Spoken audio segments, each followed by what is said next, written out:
పేరు చలమశెట్టి వెంకటేశ్వరరావు అండి. ఈ హనుమాన్ జంక్షన్లో ఈ గుడి స్థాపించడానికి కారణం రాజా వెంకటాద్రి అప్పారావు గారు. ఆయన 1935 సంవత్సరంలో స్థాపించారు, విగ్రహాన్ని స్థాపించారు. ఆయన వచ్చి ఇక్కడ మామూలుగా వేటగానే వచ్చి ఆకలి దప్పులతో కూర్చుని ఎదురుగుండా కూర్చుంటే ఒక వానరం తీసుకొచ్చి ఒక అరటిపళ్ళు అర్థం ఆయన ముందు వేసింది. స్వామి మీద నమ్మకంతో 1935లో ఈయన విగ్రహాన్ని చేయించి ఇక్కడ స్థాపించారు. అప్పటి నుంచి మామూలుగా ఈ అప్పనవీడి గ్రామం అనే పేరు ఉండేది.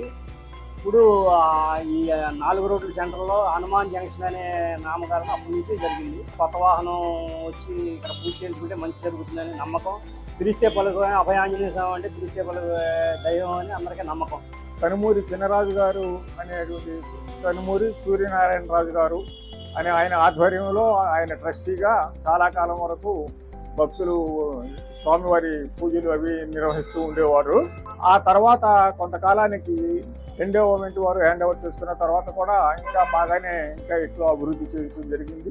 మరి భక్తులందరికీ దారైపోయే వాళ్ళకి ఇటు చెన్నై నుంచి అటు కలకత్తా వరకు, అటు హైదరాబాద్ నుంచి విశాఖపట్నం వరకు, ఇటు బెంగళూరు అటు వెళ్ళే వాళ్ళందరూ వాహనదారులందరూ కూడా ఒకసారి ఆగి స్వామికి నమస్కరించుకుని వెళ్తూ ఉంటారు.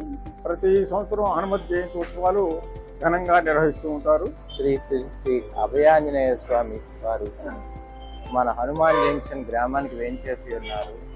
స్వామివారు చాలా విశిష్టత కలిగిన వారు. నమ్ముకున్న వాళ్ళకి కొంగు బంగారం మన స్వామి. స్వామి అసాధ్యం అనుకున్న పని సుసాధ్యం చేయగలిగిన దాంట్లో ఎన్నో అనుభవాలు చుట్టుపక్కల గ్రామాలు వాళ్ళకి ఉన్నాయి.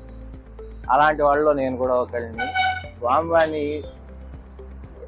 అమితమైన ప్రేమతో మా దైవంగా భావిస్తే స్వామివారు అన్నీ చూసుకుంటారు. అభయాంజనేయ స్వామి అన్న దానికి నిజంగా ఆయన మన జంక్షన్ మొత్తానికి అభయం ఇస్తూ ఉంటారు. ఒక కాలు పైకి లేపి ఎప్పుడు రెడీగా నేను ఉంటాను అని చెప్పి మన జంక్షన్ మొత్తానికి అండగా ఉన్నారు.